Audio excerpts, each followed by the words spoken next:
Welcome, my dear students. Hope so all of you are doing so well.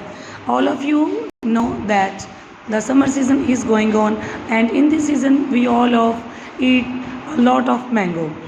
So we should know how to eat mango very beautifully and in a fully manner. First of all, we need, here is the material. The main basic material is mango. We need mango, knife and towel.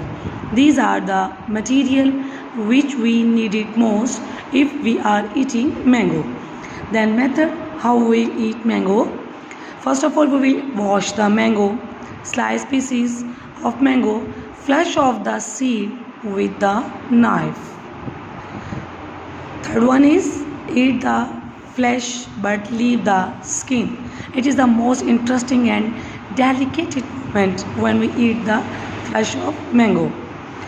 At the fourth one, eat the remaining flesh that is left on the seed.